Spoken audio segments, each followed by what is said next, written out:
The story of Joseph. The story of Joseph, found in the book of Genesis, chapters 37 to 50, is one of the Bible's most detailed and dramatic narratives.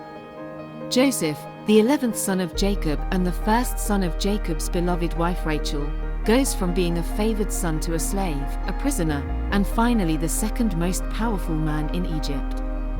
Here's the full story, divided into key parts. Joseph was Jacob's favorite son because he was the firstborn of Jacob's favorite wife, Rachel. Jacob gave Joseph a richly ornamented robe, often called the coat of many colors, which made his brothers envious. Joseph had two prophetic dreams that further fueled his brothers' jealousy.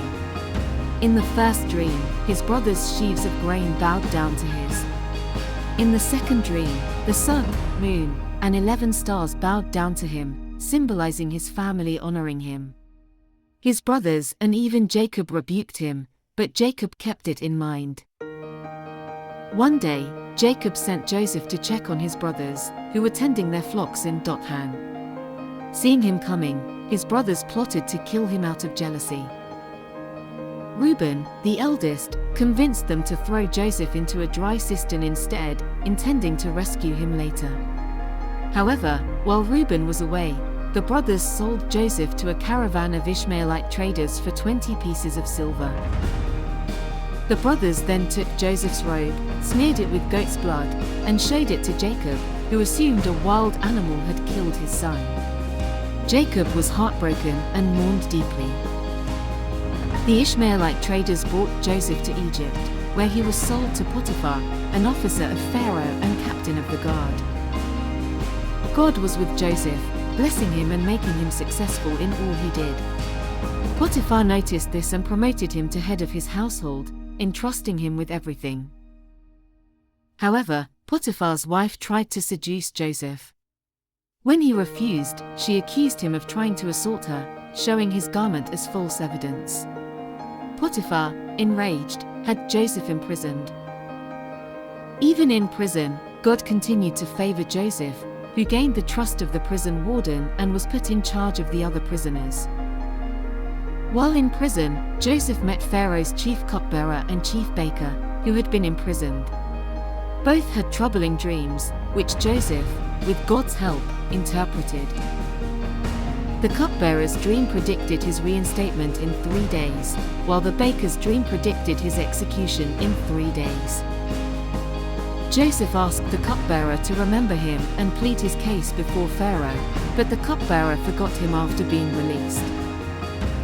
2 years later, Pharaoh had 2 dreams that none of his magicians or wise men could interpret. In the first dream, 7 healthy cows were devoured by 7 thin cows. In the second, 7 full heads of grain were swallowed by 7 thin heads. The cupbearer remembered Joseph and recommended him to Pharaoh.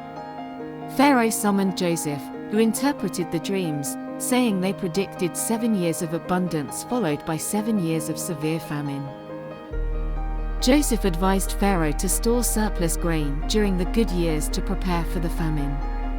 Impressed by Joseph's wisdom, Pharaoh appointed him as second in command of Egypt, giving him authority over the entire land. Joseph oversaw the gathering and storage of grain during the 7 years of abundance, preparing Egypt for the coming famine. Pharaoh gave Joseph an Egyptian name, Zaphenath-Paneah, and arranged his marriage to Asenath, daughter of Potiphar, priest of On. They had 2 sons, Manasseh and Ephraim. When the famine came, it affected not only Egypt but also surrounding lands, including Canaan. People from other regions came to Egypt to buy grain. Jacob, hearing there was grain in Egypt, sent his sons, except Benjamin, to buy food.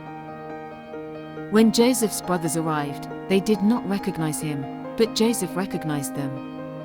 He accused them of being spies, and they denied it, explaining they were all sons of one man with a younger brother at home.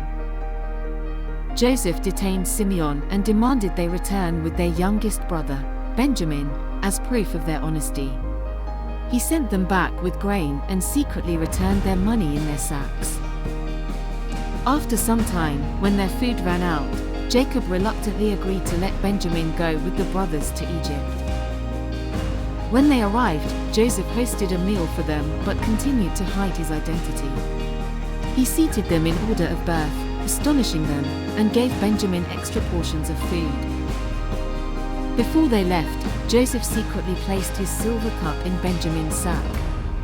After they departed, Joseph sent his steward to stop them and accused them of theft. The brothers were brought back, and Joseph threatened to keep Benjamin as a slave. Judah offered himself instead, pleading for mercy for Jacob's sake. Deeply moved by Judah's plea, Joseph could no longer restrain himself.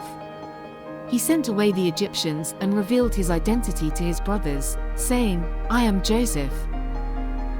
The brothers were terrified, but Joseph reassured them, explaining that God had sent him ahead to preserve their lives. He forgave them and invited the entire family to live in Egypt to survive the famine. Pharaoh approved, offering them the best land in Egypt. Joseph sent provisions and wagons for the journey and assured his father, Jacob, of his survival. Jacob, now old, journeyed to Egypt with his family. God appeared to him in a vision, assuring him it was safe to go. Joseph and Jacob had an emotional reunion, and Jacob's family settled in the region of Goshen, where they prospered. As the famine continued, Joseph managed Egypt's resources wisely. The Egyptians eventually sold their land to Pharaoh to buy food, consolidating Pharaoh's power. Before Jacob died, he blessed Joseph's sons, Manasseh and Ephraim, and then blessed each of his sons, giving special attention to Judah. After Jacob's death, Joseph's brothers feared he would seek revenge, but Joseph reassured them, saying, "You intended to harm me, but God intended it for good." Joseph lived to see his great-grandchildren. Before his death, he made the Israelites swear to carry his bones out of Egypt when God would eventually bring them back to the Promised Land.